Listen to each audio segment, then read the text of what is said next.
Marlo Grant spent 11 years learning how to breach a room without dying.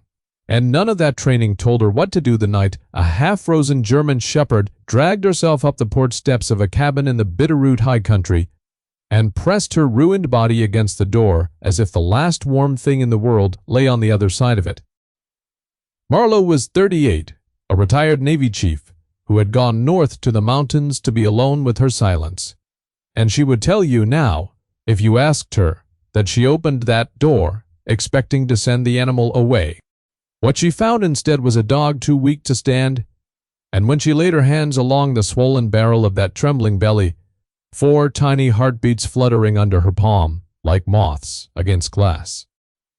She would learn, before the snow melted, that the dog carried more than pups.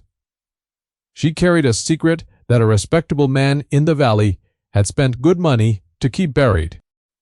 And Marlo Grant, who believed she had nothing left to save and nothing left to give, was about to be rescued by the very creature she thought she was rescuing. The storm had teeth that night. It came down off the divide the way old griefs come, without announcement and without mercy, and by 7 o'clock the wind was throwing snow at the cabin windows in fistfuls that hissed and slid and gathered in the corners of the glass. Marlo sat in the one good chair with the wood stove ticking and a mug of coffee gone cold beside her, because she had a habit of making things and then forgetting they existed, and she listened to the mountain, breathed the way she had once listened to hallways before a door came down. The cabin was small and spare, 1 room and a loft, the walls hung with nothing, because she had brought nothing worth hanging. There was a rifle case she had not opened in a year, a stack of split lodgepole beside the stove, a single plate and a single fork drying by the sink. She had chosen this place for its distance. 40 minutes of switchback road to the nearest town, no near neighbors, no one to knock, no one to expect anything of her but the trees, which expected nothing at all. In her shirt pocket, riding against her sternum the way it always did, was a small brass compass with a cracked face, and it no longer pointed true, and she carried it anyway, and she did not let herself think about why. Grief, she had decided somewhere, in the long descent of the last 2 years, was a kind of safety. If you loved nothing, nothing could be taken. It was a lie, and she knew it was a lie, and she had built her whole life around it. Because a lie you can live inside is warmer than a truth that leaves you standing in the wind. She almost did not hear the scratching. The storm covered most sounds and made monsters of the rest. And the first time it came, she told herself it was a branch against the eave.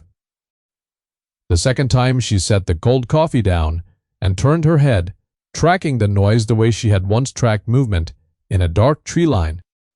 The third time there was a sound under the scratching, a sound she felt in her back teeth, a low broken keening that was not the wind, because the wind does not beg. Marlo was on her feet before she decided to be, moving to the door the way she had crossed 100 thresholds, low and quiet and ready, one hand out flat against the wood to feel what was on the other side of it.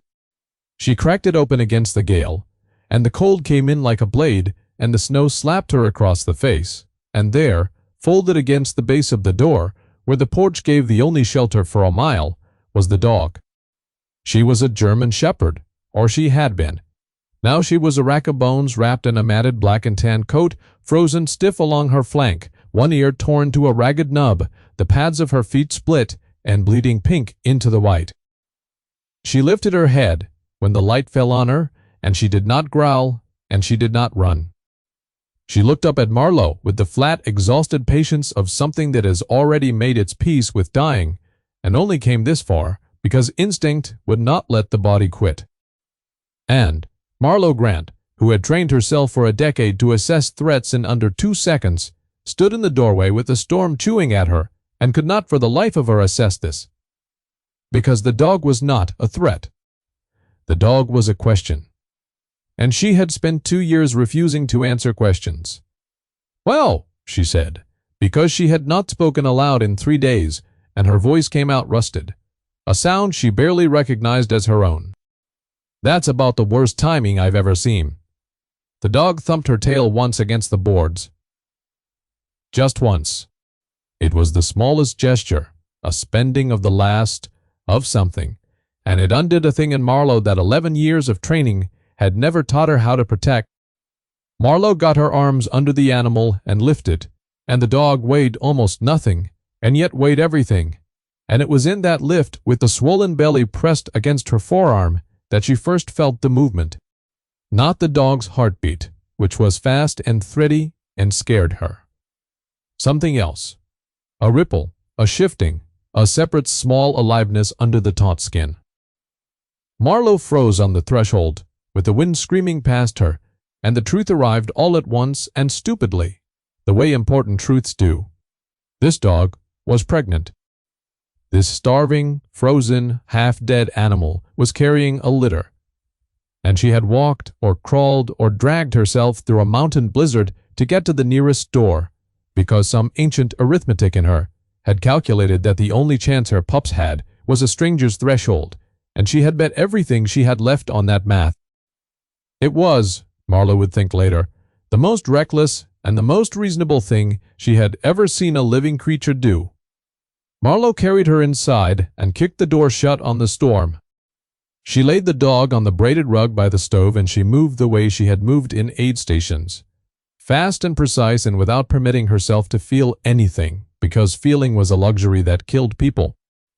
Towels first, the good thick ones, and she peeled the frozen crust from the coat and rubbed heat back into the extremities with the flat of her hands.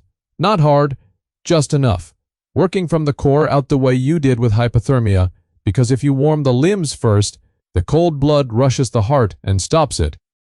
She had watched that happen once to a man who should have lived, and she had never forgotten the lesson written in his death. The dog led her. That was the thing that kept catching in Marlo's chest. The dog, who had every reason to fear a human's hands, who bore the marks of hands that had hurt her, simply lay there and let herself be handled, watching Marlo with those steady brown eyes. And there was a trust in it that Marlo had not earned and did not deserve and could not refuse.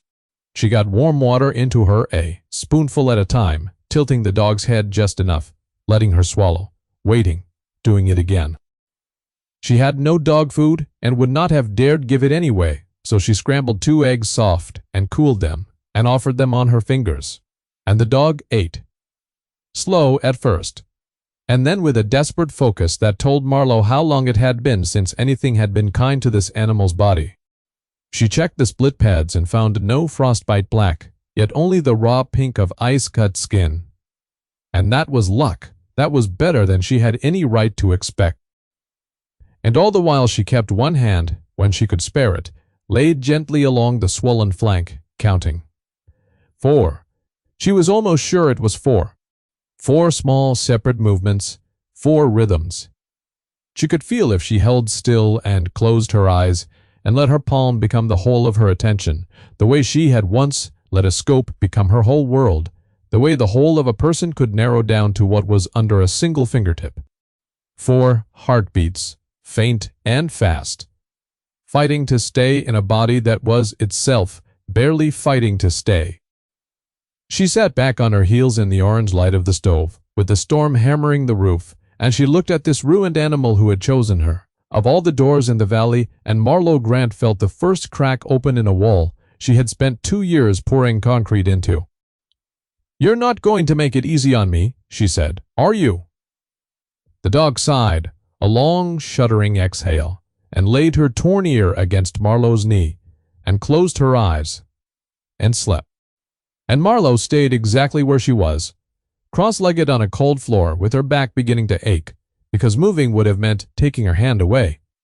And she was not ready yet to stop feeling those 4 small hearts insist, against every reasonable expectation, on staying alive.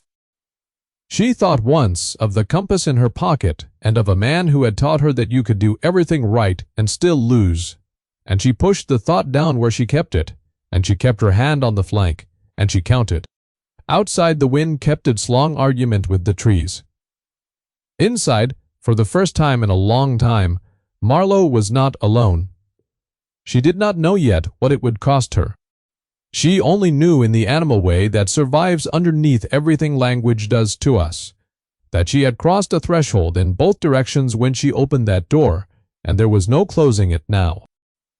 The night went on, and the storm did not break, and somewhere near 2 in the morning, when the fire had burned down to a deep red bed, and the dog's breathing had steadied from a rattle into something almost restful, Marlo finally understood that she was going to have to name the animal. Because you cannot keep saying you to a creature you have decided to keep alive. She looked at the torn ear and the scarred muzzle and the way, even in exhausted sleep, the dog kept her hindquarters curled protectively around the swell of her belly. And she thought about endurance, about the kind of will it took to walk through a blizzard toward the faint hope of a stranger's kindness, and she said quietly, testing it, "Juniper." Because junipers grew where nothing else would, gripping bare rock at altitudes that killed softer things, twisted and low and impossibly alive, roots into stone, alive on almost nothing. The dog's ear twitched. Marlo decided that was assent, and she said the name again. And the third time, it stopped feeling strange in her mouth. By morning, the storm had spent itself, and the world outside was blinding. An ocean of white, with the black timber standing up out of it, and Juniper was strong enough to lift her head and drink on her own. Marlo, who had not slept, made coffee she actually intended to drink this time, and she stood at the window, looking at the immaculate destruction the storm had left. The drifts halfway up the porch posts. The road she could not see, and would not be able to drive until a county plow reached the ridge, which in her experience took 2 days after a storm like that, and sometimes 3. She was for the moment snowed in with a dying dog and 4 heartbeats. She had been trained to inventory her situation. She did so, ticking it off the way she had once inventoried ammunition and water and daylight. She had food enough for a person for 2 weeks and a dog for none. She had a first aid kit meant for humans.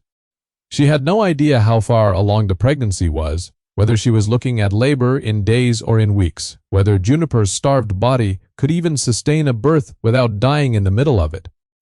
She had a satellite phone she kept for emergencies and had never used, and she stood there a long time with it in her hand before she admitted that this qualified. She did not call the county. She called the number on a card that had come with the cabin, a large animal and small animal vet, 40 minutes down the mountain. The one the previous owner had scrawled a note beside that said, "Good in a storm. Honest, doesn't gouge you." And Marlo had kept it the way she kept everything useful, and never expected to use it. A woman answered on the 4th ring, alert and unhurried, and Marlo found herself describing the dog in the flat, efficient shorthand of a person giving a casualty report, condition, presentation, likely timeline, and there was a silence on the other end when she got to the 4 heartbeats. First thing, you did everything right.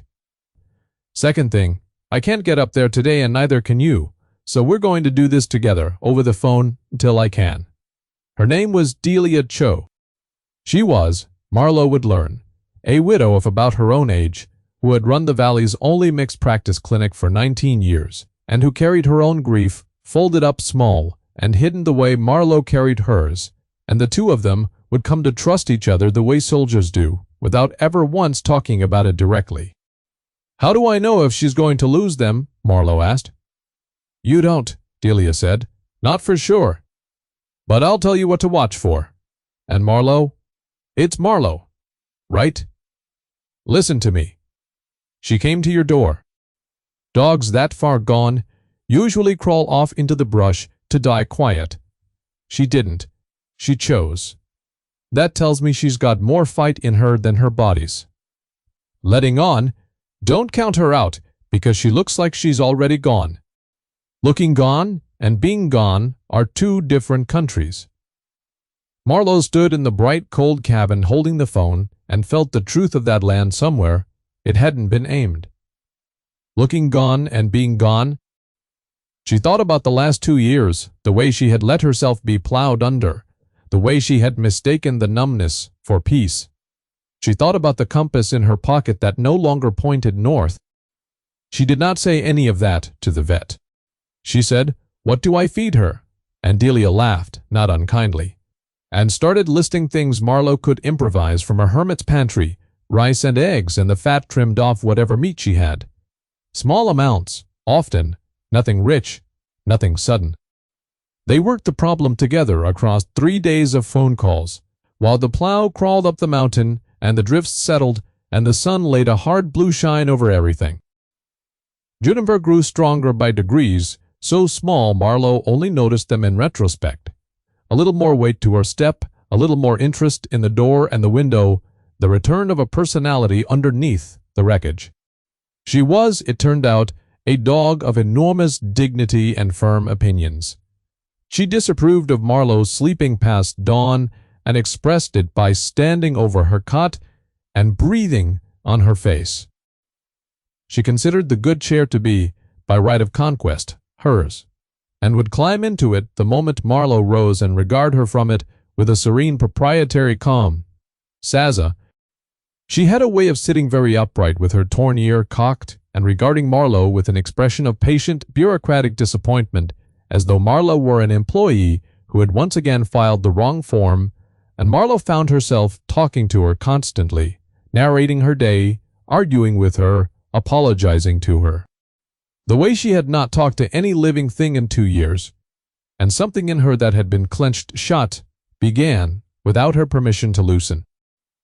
On the 3rd day, Marlo was working her fingers gently through the matted fur along Juniper's shoulders, trimming out the worst of the ice-clump tangles with a pair of scissors, when she felt it.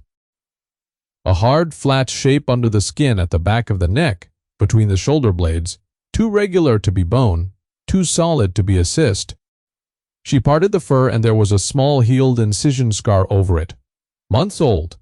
Professionally done, the kind of clean straight line no accident makes. She sat back. She had assumed, without thinking about it, that Juniper was a stray, some ranch dog gone feral, or a lost pet from a hiker's camp. But somebody had put something under this dog's skin, deliberately, surgically, and then that same dog had come out of the mountains half-starved and pregnant and running from something in the middle of the worst storm of the winter. Marlo Grant had spent 11 years learning to notice when a small wrong thing was the visible edge of a large hidden thing.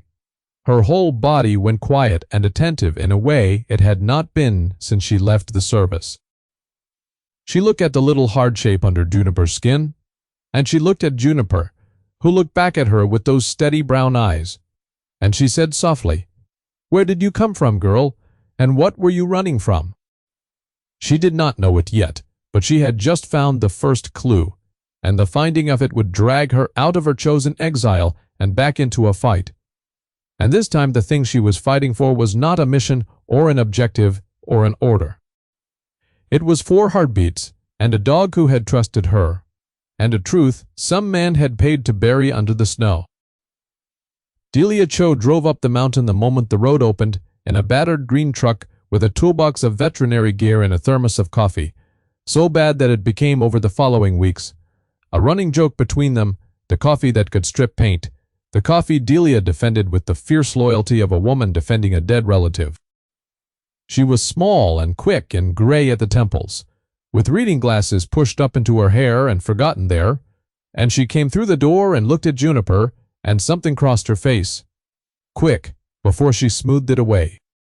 She knelt and let the dog smell her hand and murmured to her in a low, steady stream, nonsense and comfort mixed together. And her hands, when they moved over the animal, were the hands of a person who had touched 10,000 suffering creatures and had never once let it make them careless. She confirmed what Marlo already knew, that the dog was profoundly underweight, but not beyond recovery, that the pads were healing clean, that the pregnancy was real, and, by her estimate, close, 10 days out, maybe less. And then Marlo showed her the hard shape under the skin. Delia went still. She probed it with 2 fingers, gently, and her jaw tightened, and she said, "That's a microchip. And this scar's not from any chip I ever placed. Too big, too deep, and a chip doesn't need an incision like that. You inject it, in and out, no cutting." End. She sat back on her heels and looked at the scar for a long moment, and Marlo watched a decision working behind her eyes, some door opening onto a room the vet had kept locked. Somebody put more than a chip in this dog. And they did it under proper anesthesia, in a proper setting, by somebody who knew how to close a wound. This isn't a backyard job. She looked up at Marlo. You want to know what I think? I think somebody's been using dogs for something, and this one got away. And whatever's in her, they'd want it back. The two women looked at each other across the sleeping animal, and something passed between them. An old recognition, two people who had each spent years learning that the worst cruelties in the world usually wore clean clothes and had a good reputation in town. There's a scanner in my truck, Delia said. Let's find out who she thinks she belongs to. The chip read out a 15-digit number and a registry, and Delia wrote it down carefully on the back of an old invoice. And the registry, when she called it from the cabin's landline with the number, came back with a single name and no other detail. And the name was one that made the vet go quiet in a different way, a wary way. Sutherland registered to the Sutherland Land and Cattle Trust, the number's contact. A post office box in the county seat. Marlo watched the vet's face change, watched the wariness harden into something older. You know that name. Everybody in this valley knows that name, Delia said. Cortland Sutherland owns about a third of the good bottom land from here to the river. Funds the fair, the food bank, the new wing on the clinic that isn't mine. Shakes your hand at church and buys the raffle tickets and gives a speech every Founder's Day about stewardship of the land and the animals God gave us to tend. She said the words, stewardship of the land and the animals God gave us to tend in a flat, mimicking voice that had a blade in it. Everybody loves him. And I have buried more dogs and horses than I want to count off his operation. And every single time the paperwork was perfect, and the story held together, and there was nothing I could ever prove. She looked at Juniper, at the scarred neck, at the sleeping bulk of her. Until, maybe now. Marlo felt the old cold clarity settle over her, the one that used to come before a breach, the world going sharp and slow at the edges. And she recognized it, and part of her recoiled from it. And part of her, the honest part, was glad to feel it again, because it meant she was still in there somewhere. Tell me everything, she said. And Delia did. She told her about the string of dogs the Sutherland operation ran, ostensibly working ranch dogs, cattle dogs, guardians, all beautifully bred and beautifully documented, winning ribbons at every regional show. Sutherland himself photographed with them for the county paper, looking rugged and paternal, one gloved hand resting on a champion's shoulder. She told her about the ones that came to her clinic, in the dead of night in the beds of trucks, driven by ranch hands who would not meet her eyes. Dogs with old healed fractures set wrong. Dogs bred back to back to back until their bodies gave out. Dogs with scars exactly like the one on Juniper's neck. Dogs he had patched up and handed back and lain awake over afterward. She told her about the two hands who had quit over the years and left the valley in a hurry and would not say why. And she told her, at the end, in a voice she worked hard to keep level, about a young woman named Rosa Herrera, who had worked as a kennel assistant on the Sutherland place 4 years ago, who had come to Delia frightened, who had said she had seen something, who had wanted to talk, and who had died 2 weeks later when her truck went off the river road on a clear dry night, with no other vehicle involved, and the sheriff at the time had called it an accident, and Delia had never once believed it. She was 26, Delia said. She loved those dogs. She used to bring me a bag of the good coffee, the real coffee, because she knew mine was terrible, and she'd sit right where you're sitting and drink it, and tell me their names, every one of them, like they were people. And then she was gone, and the file was closed, and Cortland Sutherland gave the eulogy at her funeral because she'd worked for him, and he cried, Marlo. He stood up in front of her mother, and he cried. Delia's hands were flat on her knees, and very still, the stillness of a person holding a thing down. I have spent 4 years telling myself I imagined the whole thing. Telling myself a truck can go off a road for no reason, that people die and it doesn't mean anything, that I was a grieving woman looking for a villain. And then your dog shows up at your door in a blizzard, with his registration number under her skin and something surgically implanted in her neck. So, no, I don't think I imagined it. Marlo was quiet for a long moment, the stove ticking, the dog breathing, the whole ruined story of the valley settling over the little cabin. Then she said, "What's under her skin, Delia? What did they put in her?" And the vet said the thing that changed everything. The thing that turned a dead woman's ghost and a rich man's bad reputation into a case with a physical spine. "I think it's a container," she said. "Small, sealed. People who move things they shouldn't have learned that a dog crossing a property line or a county line doesn't get searched, doesn't get scanned unless someone knows to scan it, and a working dog moves between ranches all the time and nobody blinks. I think Cortland Sutherland or somebody working for him has been using his show dogs as couriers. And I think this one was carrying something valuable when she went into labor early and slipped her handler and ran. And I think the most dangerous thing in this cabin right now isn't the storm. It's whatever's sewn into that dog's neck.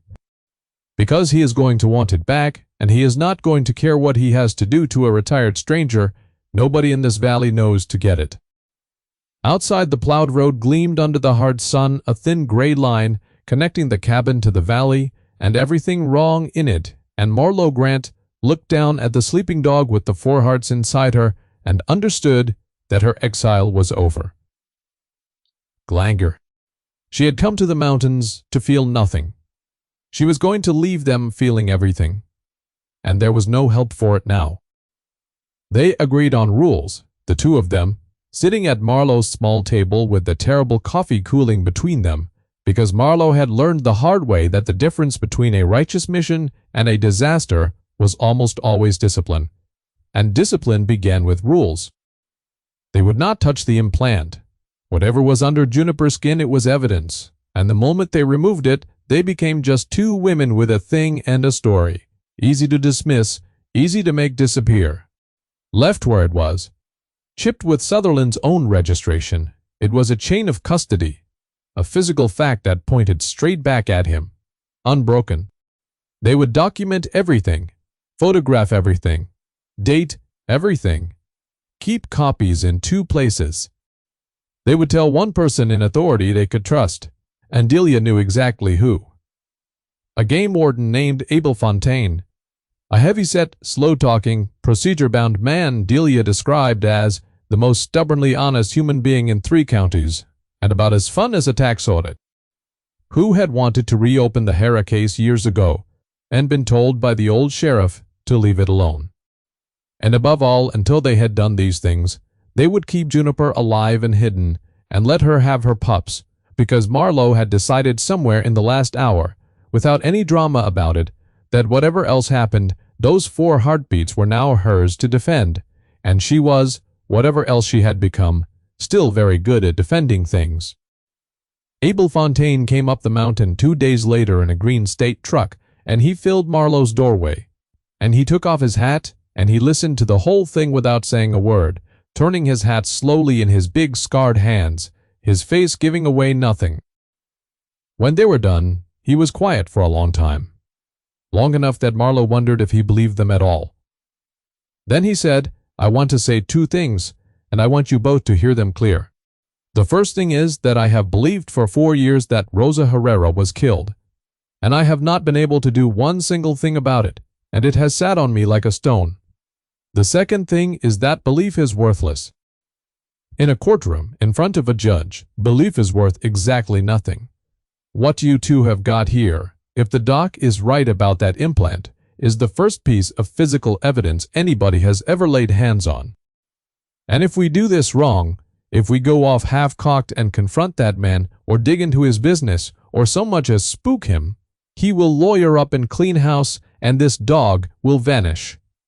And so, possibly, will the 2 of you, and we will have handed him the one thing that could have brought him down and let him burn it. He put his hat back on, settling it with both hands. So we are going to be slow. We are going to be boring. We are going to build this thing one clean piece at a time, so that when we hand it to a prosecutor it holds. Can you two do slow and boring, or are you going to get somebody killed?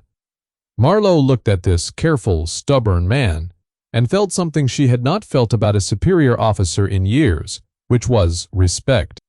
I can do slow and boring, she said. Delia snorted into her cup. I've done 4 years of it, she said. What's a little more? And so the strange siege began, though it did not look like a siege. It looked like a woman recovering, a dog growing round and glossy, under good food and safety. 3 unlikely allies exchanging careful phone calls on lines they were not entirely sure were private. Abel started pulling old records quietly, one at a time, nothing that would trip an alarm: the Herrera accident report, property transfers, the Sutherland Trust's veterinary filings, the show registrations. Building a paper skeleton in a drawer at home rather than at the office. Delia reached out, cautious as a cat, to the 2 hands who had quit the ranch, and found one of them, a man named Wendell Pruitt, working a feed store 2 valleys over, who at first would say nothing at all, and then, when Delia mentioned Rosa Herrera's name, went silent, and then hung up the phone and did not answer again for a week. Marlo watched the road. She was good at watching.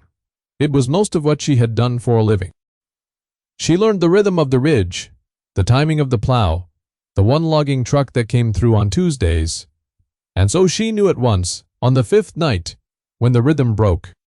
She saw the first of them, headlights that came up the switchbacks. Slow. Too slow. That stopped at the turnout below her property, and killed their engine, and sat there, in the dark for 40 minutes, and then turned around and went back down.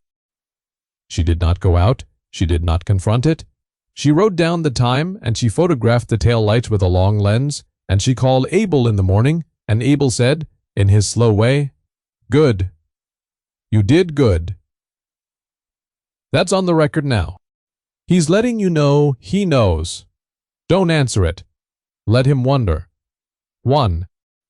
And Juniper, who had been standing at the window beside her the whole time, with her hackles up and a low steady growl in her chest, leaned her weight against Marlo's leg, and Marlo put her hand down into the thick fur of that scarred neck, and the 2 of them watched the empty road together until the light came. The intimidation escalated the way it always does, in increments designed to stay just below the line that would force the law to act. A gate left open that Marlo knew she had closed, latched, checked twice, out of habit. A dead coyote laid across her porch steps in the night, gutted, arranged, a message she understood perfectly and did not need translated. A phone call at 3 in the morning, no voice, just breathing, just a sound of a man wanting her to know he could reach into her house whenever he chose. She recognized all of it because she had used versions of it herself in another life. The slow pressure meant to make a person doubt their own senses, to make them jumpy and isolated, and finally to make them run. It did not work on her the way it was meant to. What it did instead was clarify her. Each small cruelty burned away a little more of the numbness she had wrapped herself in, until she was standing in the cold, hard center of herself again, awake, alert, and no longer confused about whether she wanted to live. She had come to the mountains half hoping to disappear. Sutherland's men were reminding her, night by night, that she did not want to. But there was a night it nearly broke her, and it was not any of Sutherland's doing. It was the 3rd week, and Juniper went into labor, and it went wrong. It started in the small hours, the dog restless and panting and digging at the blankets Marlo had made into a whelping nest in the corner, turning and turning the way they do, and Marlo called Delia and put her on speaker and set the phone on the floor, and for the first while it was almost easy, almost joyful. The first pup arriving slick and dark, and Juniper cleaning it with fierce, competent devotion, nosing it toward her belly, and the second following. 20 minutes later, and Marlo kneeling there in the lamplight with tears on her face, she did not notice, laughing under her breath, saying, "2, Delia." And then the third would not come. An hour passed, and Juniper strained and could not deliver it. Her strength, that hard-won borrowed strength, began to fail, her sides heaving, her eyes gone glassy, and Delia's voice on the phone went tight and precise, and she said, "Marlo, listen to me. You're going to have to help her. I'm going to talk you through it.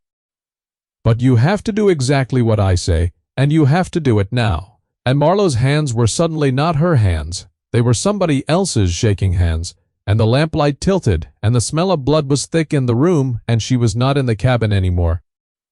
She was in a stone room a long way away, and a long time ago, with a man's blood on her hands, and the same smell and the same failing rhythm under her palms, and a voice on the radio saying, "You have to do it now." And she had done everything right. She had done everything exactly right. Pressure and count and breath. And he had died anyway, her spotter. Her friend, the man whose cracked brass compass no longer pointed true and rode against her sternum every day of her life. And she had held his heart's last beats fluttering out under her hands like moths against glass, and she had not been able to keep him. And that was the thing she had walked into the mountains to stop feeling. That you could do everything right and still lose the living thing in your arms. That competence was not the same as control. That love did not guarantee the ending. "Marlo," Delia's voice, from the floor, from the phone, from the present. "Marlo, come back. Tell me where you are." And Marlo heard, underneath it, a low insistent whine, and she felt a nose pushing hard at her wrist. Juniper, in the middle of her own agony, reaching over to shove her muzzle against Marlo's hand, calling her back the way Marlo had once needed a hand on her shoulder to be called back from the edge of that same memory. And Marlo said out loud the way Delia had taught her without either of them ever naming it, "I'm in the cabin. I'm on the floor. The stove is warm. There's a dog who needs me. 3 things: the place, the sensation, the voice." She said them again, slower. The stone room let her go. Reluctantly, the way it always did, her hands became her hands. "Talk me through it," she said, steady now, and Delia did, low and clear, and Marlo reached in with 2 fingers as she was told and found the small stuck body turned wrong, a leg folded back, and eased it gently, gently, the way you ease a jammed round out of a chamber, without forcing it, without breaking anything. And the third pup came free into her hands, and it was not breathing, and its small body was slack and blue, and she cleared its mouth and rubbed it hard along the ribs the way Delia said, and blew a soft breath across its nose. And for 3 of the longest seconds of her life nothing happened. 3 seconds, she counted the way she counted everything. And then it coughed, a tiny, wet, indignant cough, and began to squall. The 4th came easy, 10 minutes later, as if it had only been waiting for its sibling to make the way. 4 pups. 4 heartbeats, now 4 small squirming bodies, rooting blind against their mother's belly. And Juniper, exhausted and triumphant, licking each one, counting them with her nose the way Marlo had counted them with her palm all those nights ago. And Marlo Grant sat back against the wall in the bloody lamplight, with a live warm thing she had pulled from the dark, cradled against her chest, and she wept the way she had not let herself weep in 2 years. Ugly and silent and shaking, her whole body coming apart and putting itself back together at once, and on the phone, 40 minutes down a dark mountain, wept too, and neither of them said anything about it, then or ever, because some things you do not need to say. 4. Marlo finally managed. "All 4. They're all breathing." "Of course they are," Delia said thickly. She chose the right door. Wad travels in a valley, and the word that a retired stranger up on the ridge had taken in a shepherd bitch that whelped 4 pups reached Cortlandt Sutherland within the week, and he did the most dangerous thing he could have done, which was to come himself in daylight, alone, smiling. Marlo saw the big clean truck come up her drive, and she knew who it was before he stepped out, because he moved like a man who had never once in his life been told no. He was handsome in the weathered, prosperous way of men who work outdoors for pleasure rather than need. Silver-haired, open-faced, a man other men trusted on sight. And he stood at the bottom of her steps and took off his gloves finger by finger and said, warmly, that he understood she'd found a dog of his. That the poor thing must have wandered off in the storm, that he'd been just sick about it, that of course there'd be a reward for her trouble, that he'd take the animal off her hands right now and see to it, and to the pups they'd be worth good money. Fine bloodline. And he named a number and smiled, and it was all so reasonable and so kind, and Marlo watched Juniper behind the door go rigid and silent, not growling now, worse than growling, the flat, frozen terror of an animal that has recognized the thing that hurt it, pressed low to the floor, trembling. She kept her own voice easy. She said she'd found no dog, that he must be mistaken, that she'd seen tracks, but the animal had run off toward the drainage, and she'd assumed a coyote. She said it flatly and pleasantly, and completely without conviction, meaning him to know she was lying, meaning him to understand that she understood, because Abel had told her the one thing they could not do was let Sutherland realize they had scanned the chip and found the registration and grasped what the implant was. Let him think she was just a stubborn woman who wanted the dog. Let him underestimate her, which men like him always did. And Sutherland's smile did not waver, but his eyes changed, went flat and assessing, doing arithmetic of their own. And he said, softly, "That's an awful lot of mountain for a person to be alone in, ma'am. Weather turns roads, wash out. Things happen to folks who don't know the country." And Marlo smiled back at him and said, "I know the country better than you'd think," and she let her hand rest on the doorframe in a way that a certain kind of man would recognize the easy readiness of someone who has done violence and could again without losing sleep. And for just a moment the mask slipped, and she saw the thing underneath, cold and patient and used to winning, and it saw her, saw that she was not what he had come expecting, and then he put his gloves back on, finger by finger, the way he'd taken them off, and touched his hat and said, "What a shame! What a shame!" and got in his truck and drove away. And Marlo stood on the porch until the dust settled, and then went inside and called Abel and said, "He came, he knows I have her." He made a threat, roughly worded, plausibly deniable. And Abel, I looked at him. He's not scared. He thinks this ends with a check or a shovel. He has no idea it's already too late for him. "Why is it too late for him?" Abel asked. "Because Rosa Herrera left something," Marlo said. "Delia's been working Pruitt, the hen that quit. He called her back an hour ago. She's got him. Meet me at the clinic tomorrow. Bring a recorder."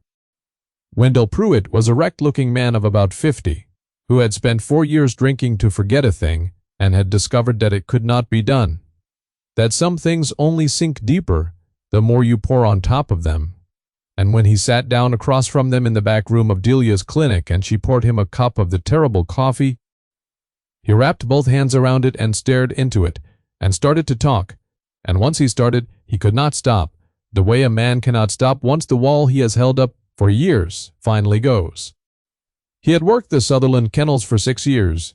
He'd known the dogs were carrying things across county lines, had helped load them, had never let himself ask what, because not asking was how you kept your job and your quiet. He described the surgeries done by a vet Sutherland flew in from out of state. Small sealed capsules placed under the skin at the shoulder where the dogs couldn't reach them. The wounds closed clean and healed under the thick fur where no one would ever look. The dogs shown at fairs and moved between 3 ranches Sutherland owned in 3 different counties. Perfect cover. A beloved breeder's champion working dogs traveling in plain sight. Ribbons on the wall and contraband under the skin. And he told them about Rosa. Rosa had figured it out, had gotten into the office one night, had photographed a ledger, the ledger dates and weights and the names of the men on the other end, and she had made copies, and she had been going to bring them to the warden, to Abel, and she had told Wendell, because she trusted him and asked him to help her, and he had been too afraid. And 2 days before she was going to do it, her truck went off the river road. "I didn't drive her off that road," Wendell said, to his coffee, to the table, to the 4 years of himself. He could not look in the eye, but I might as well have. I knew what he was, and I let her go alone. She asked me, and I said I needed time, and she said there wasn't any, and she was right, there wasn't. He looked up, finally, at Delia, at Marlo, at Abel's recorder, turning on the table. She hid the copies. Before, when she got scared, she told me where, in case something happened to her, and something happened to her, and I have been too much of a coward to go get them for 4 years. He wiped his face with the back of his hand. They're in the crawl space of the old line shack up on the Sutherland North grazing lease, under a loose stone in the northeast corner. She sealed them in a jar, a canning jar, wax and all. She said, "If I'm ever gone, you get Rosa's jar to somebody who isn't afraid." He looked at Marlo, and something in her face must have told him what she was, because he said quietly, "You're not afraid, are you?" "No," Marlo said. It was true. It had stopped being true 2 years ago in a stone room, and it had become true again in a cabin in a blizzard with 4 heartbeats under her hand. "I'm not." Abel wanted to do it right, with a warrant.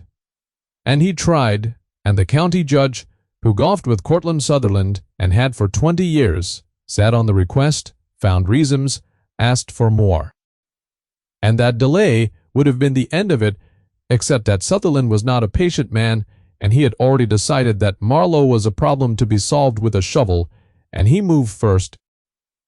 Abel's phone tree lit up on a Thursday evening with word from a rancher's wife on the North Road that Sutherland's hands were up on the lease with a bulldozer and a work light, and everyone in that small conspiracy of decent people understood at once that he was not clearing land at dusk in bad weather. He was erasing a line shack and everything under its floor before any warrant could reach it. There was no time for slow and boring anymore. There was a spring storm coming down off the divide, the last hard weather of the season, sleet and wind and dropping dark, and there was a jar under a stone, and there was a man with a bulldozer, and 40 minutes of mountain road between all of them. Marlo wanted to go alone.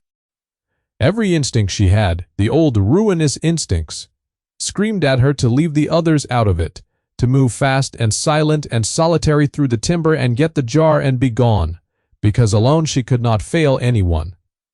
Alone, there was no one to lose, and losing was the only thing left in the world that frightened her. She was halfway to the door with her coat on, when Juniper got up from the whelping box, left her 4 fat sleeping pups, crossed the room and sat down in the doorway, directly in it, blocking it. She looked up at Marlo with those steady brown eyes, and she did not move, and Marlo stopped and understood.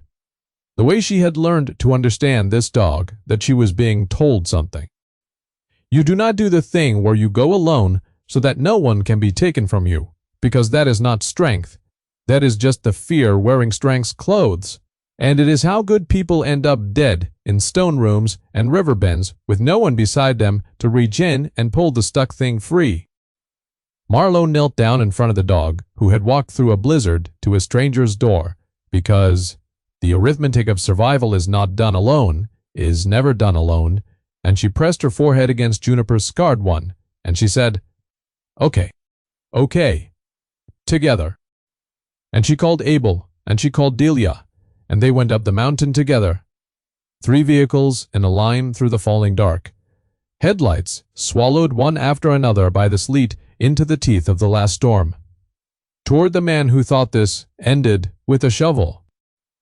The north lease was a high open bowl of land ringed with black timber, and when they came up the last rise the scene was lit hellish and strange. The bulldozer's headlights and a work light on a pole throwing hard shadows across the wreckage of the line shack, half its roof already caved in on itself, timbers snapped and jutting, and men moving in the sleet, and Cortland Sutherland standing to one side in a good coat, directing it all like a man conducting a symphony. One hand raised, unhurried, certain.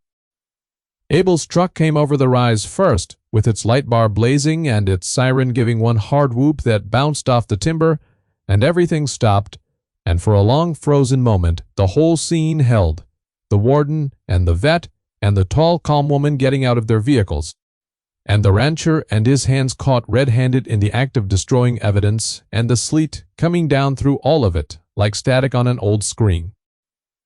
Abel's voice came steady and enormous over the truck speaker, telling them to shut the machine down, telling them a warrant was inbound, telling them every man there was, now a witness to obstruction, and could choose right now which side of it he wanted to be on, that the ones who walked away clean tonight would be the ones who'd been smart. And two of the hands, young men, looked at each other and stepped back from the machine and raised their hands, choosing, and Marlo felt a fierce hope leap up in her chest. And then she saw Sutherland's face in the work light, saw the calm go out of it, and something else come in. That for some men, the losing is worse than the dying.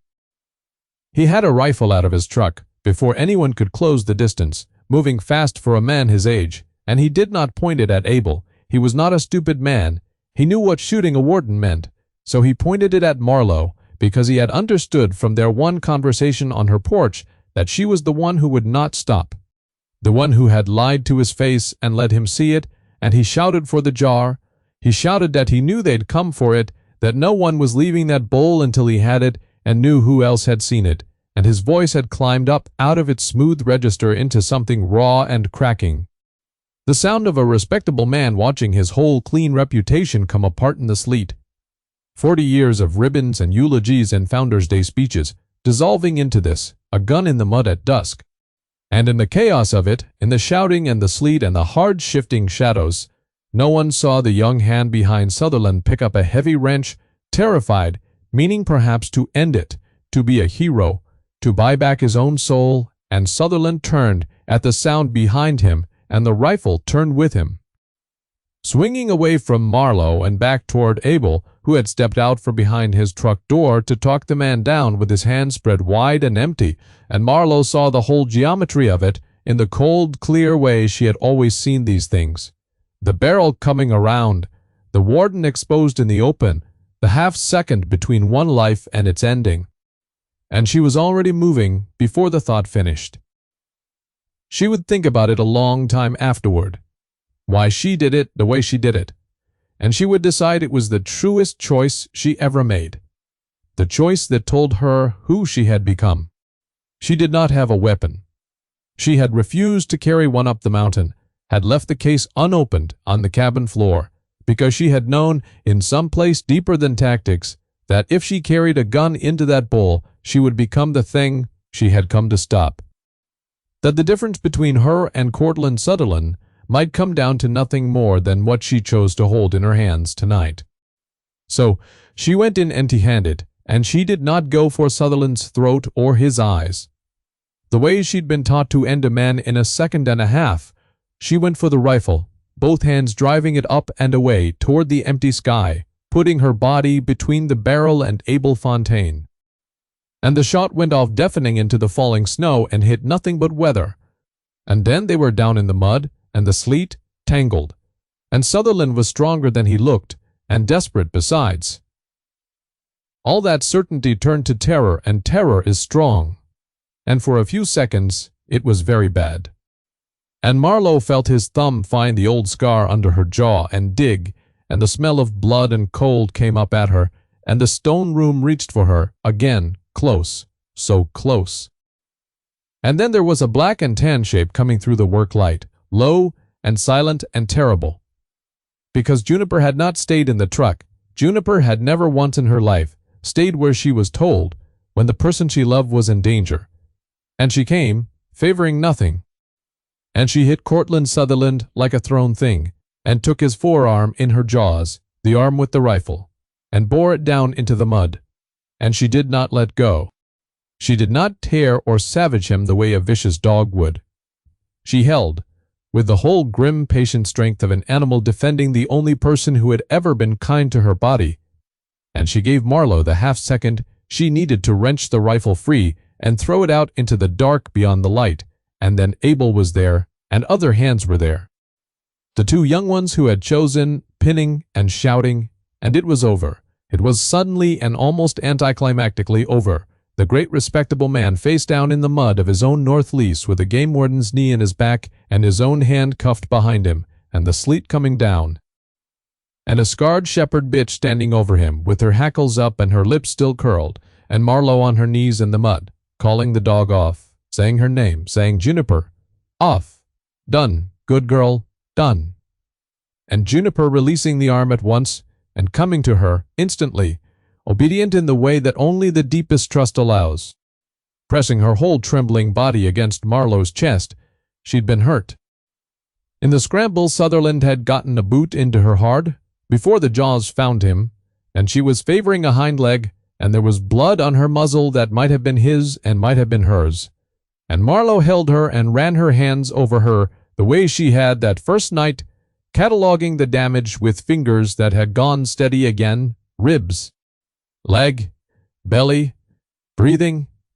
And Delia was there in a moment, with her bag, kneeling in the mud with her headlamp on, and it was Delia who said, in the shaking aftermath, hands moving fast and sure over the dog, "It's not bad. Bruised, maybe a cracked rib. She'll be fine. She'll be fine. Marlo, look at me. She's going to be fine." And Marlo knelt in the mud of a rich man's ruined secret, holding a dog who had come back for her, who had chosen the door a second time when she could have stayed warm and safe with her pups, and she said the three things without meaning to, out loud, the place and the sensation and the voice. Except the place was here, this bowl, this mountain, this night, and the sensation was the warm, shaking weight against her chest. And the voice was Delia's telling her it was all right. And she realized as she said them that she did not need them anymore, that the stone room had not been able to hold her, that she was not going anywhere, that she was entirely and permanently present. For the first time in 2 years in her own life, and that being present hurt, and she was glad of the hurt because it meant she was in there feeling it.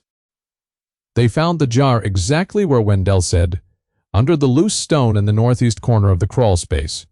In a corner the bulldozer had not yet reached, protected by 4 years of dust and one dead woman's careful courage. And Abel photographed it before he touched it, and photographed it again as he lifted it, doing the boring thing, the right thing, even there, even then, and inside it were Rosa Herrera's photographs of the ledger, sealed in plastic, 4 years old and perfectly legible, dates and weights and coded names, and, in Rosa's own careful handwriting on a folded page, a statement, an account of what she had seen and what she feared and what she was about to do, signed and dated, a dead woman reaching up out of a river bend to finish what her murder had been meant to stop.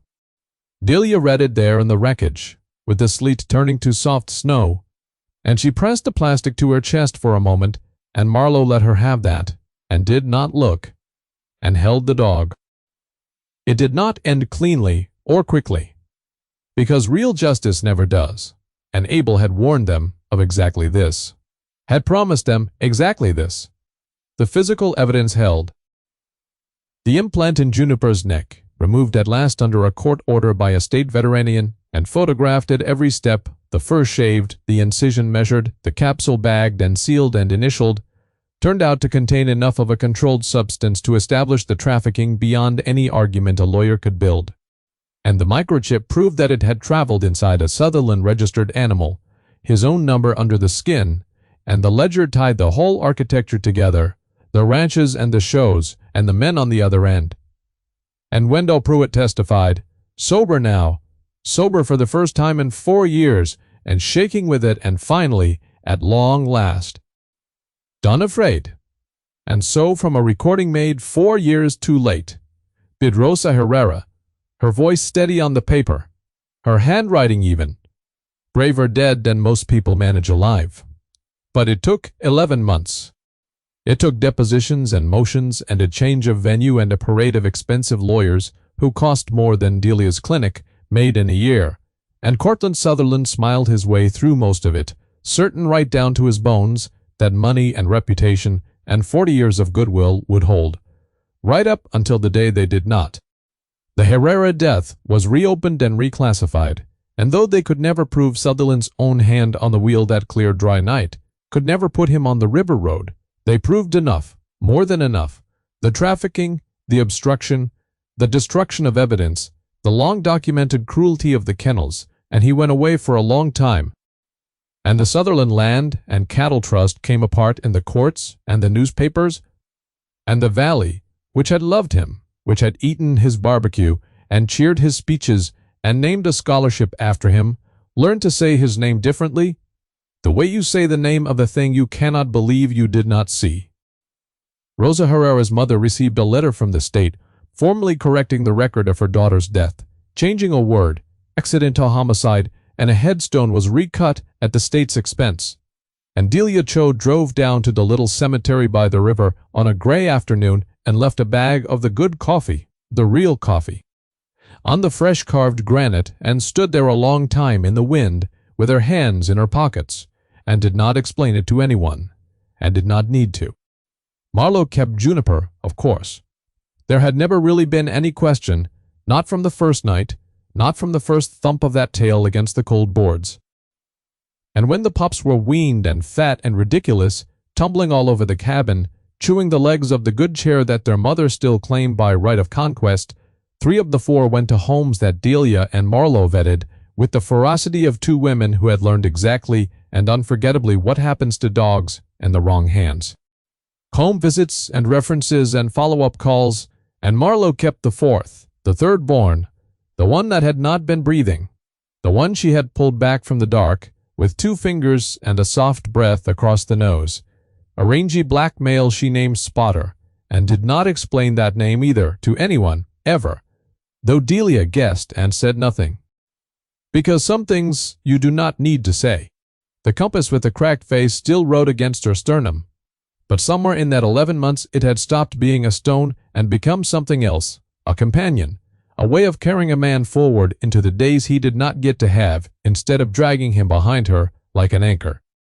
She took it out sometimes on the porch in the evening, and turned it in her fingers, and did not weep, and did not need to. And Spotter would put his heavy head on her knee, and Juniper would lean against her other side, and the 3 of them would watch the light go down off the divide. There is a thing that happens when you finally stop refusing your own life, and it happened to Marlo Grant over the following year in increments, as small and as unnoticed as Juniper's recovery had been that first snowbound week, so that she only ever saw it in retrospect. The way you only see how far you have climbed when you turn and look back down the mountain.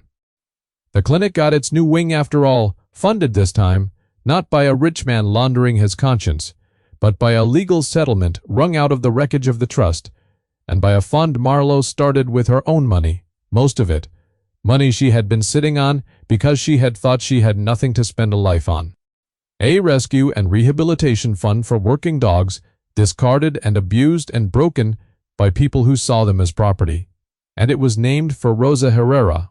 Her name over the door in plain letters, and Delia ran the medical side, and Abel sat on the board and grumbled about the paperwork at every meeting, and secretly loved every single minute of it.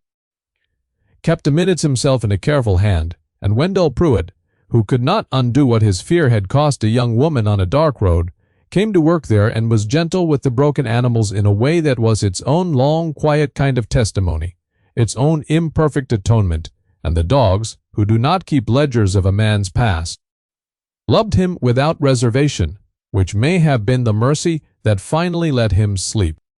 And the cabin on the ridge, which Marlo had chosen for its distance, for its emptiness, for the way it asked nothing of her, filled up over that year with light and noise and the click of dog nails on the plank floor and the smell of the terrible coffee that Delia insisted on making whenever she visited, and the sound of Delia's battered green truck coming up the switchbacks on a Sunday, and Abel's slow, careful voice on the phone reading her some new tedious victory from the courthouse, and it stopped being an exile and became, without anyone deciding it, or announcing it, or naming it, a home. A gathered strange family of grieving people and rescued animals who had all learned the same hard lesson from different directions, which was that the door swings both ways, and the thing you open it to save turns out every time to be the thing that saves you. So here is what I want to say to you, whoever you are, wherever this finds you. On whatever cold ridge of your own life you have retreated to, because you decided somewhere along the way that feeling nothing was safer than losing one more thing. You are not as safe as you think you are, and you are not as finished as you have told yourself you are. Looking gone and being gone are two different countries, and you are only living in the first one, and there is a road out of it, though it runs through weather. Somewhere out in your own storm there is a scratching at the door, some wounded needful thing that has done the desperate arithmetic and bet everything it has left on the faint hope that you, of all the doors in the valley, will open up, and every part of your training, every scar, every good reason you have carefully built and reinforced, will tell you to keep the door shut and stay warm in your grief. But grief was never warmth. It was only the memory of warmth. A fire you keep tending long after the wood is gone, and it will not get you through the winter. Mercy does not erase what you have lost. Nothing does, and anyone who tells you otherwise is selling something. Mercy only reorders it, sets it down where you can carry it, turns the stone in your pocket into a compass, turns the weight into a direction. And grace, when it comes for you, will not come glamorous or convenient or on a schedule you approve. It will come frozen and starving and half dead on your porch in the worst storm of the year, carrying more than you can see and more than you bargain for, asking more than you think you have to give, and it will look for all the world like a burden and a danger and the very last thing you need. Open the door anyway. Because the truth that Marlo Grant found on the floor of a cabin with her palm pressed to a dying dog's flank, counting 4 small hearts that had every reason to quit and would not quit, is the oldest truth there is, and the one we keep forgetting the moment we most need it. We are not meant to weather the storm alone. The lie that isolation is strength has killed more good people than any bullet ever did, has driven more of them off more river roads and into more silent rooms, and it very nearly killed her. And it will take a wet nose shoved hard against your wrist in the middle of your worst memory to call you back from it. A stubborn ally with terrible coffee. A slow, honest man who insists on doing the boring thing right when the fast, wrong thing would feel so much better. A dead woman's courage sealed in a jar under a stone, waiting 4 years in the dark for someone unafraid to come and lift it out. You do not get to choose when grace arrives, and you do not get a vote in how it looks when it does. And you do not, in the end, get to keep it on your own terms either. 3 of those 4 pups walked out that door into other lives, other homes, other people's hearts, and Marlo let them go with open hands, hard as it was, because the last lesson of rescue is the one nobody wants, that you do not own the thing you save, that you only ever get to have loved it while it needed you. And then you let it walk back out into its own wild life, the way Juniper, long-heeled, her torn ear and her scars and all, would still stand some evenings at the ridge's edge and look out at the dark timber where she had come from, where the cruelty had been, where the running had started, and Marlo would stand beside her and not call her back, would let her choose. Every time, and every single time, the dog would turn on her own and come home. Not because she had to, not because she was chained or fenced or afraid, but because she had chosen the door once in a blizzard, when it was the only bet left to her, and had kept choosing it every day since, freely. Which is the only kind of coming home that counts. That is the whole of it. That is the only thing I know for certain after all of it. The wounded thing at your door is not asking you to be strong enough to save it. It never was. It is asking you to be broken open enough to let it save you. Marlo opened her door to a frozen shepherd expecting to send it away, and felt 4 tiny heartbeats under her palm, and she thought she was performing a rescue, thought she was the strong one, the trained one, the one with the warm room and the steady hands, and she was. But she was not the one being rescued last. She was the one being carried in from the cold, the one who had been dying slowly for 2 years in a cabin she had chosen for its distance, and a starving dog with a secret sewn into her neck walked through a mountain blizzard to drag her back to the living. So when the scratching comes, and it will come in some form, on some night, Do not stand there in the doorway measuring whether you have enough left to give. You never will. No one ever does. Give anyway. Open the door anyway. Let the storm in, and the mud, and the danger, and the impossible, fragile, insistent life that is asking to be let in out of the dark. It is the only way any of us has ever made it through the winter. It is the only home worth keeping a light on for. And it is, though it will not feel like it, while you stand shivering in the doorway with the wind screaming past you, and every instinct telling you to shut it out, the beginning, at long last, of your own long walk back to being alive.